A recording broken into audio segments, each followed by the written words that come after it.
Hey guys, in this video I'm going to show you how to unhide apps on iPhone in 2022.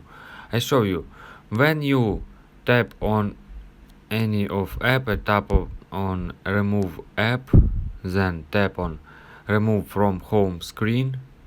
As you can see, I hide this application watch. Now to unhide application, for example watch, I swipe in the right, and here as you can see in very right, if we swiping we can see app library. Tap on app library, then enter name of app, of course. As you can see, here is a watch app. What we can do, just hold finger on this app which you want to add on our screen.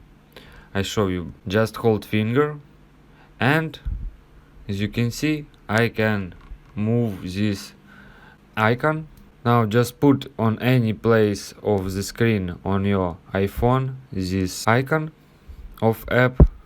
As you can see, here is watch again, or maybe I can, if I need, I can change position of this icon of app.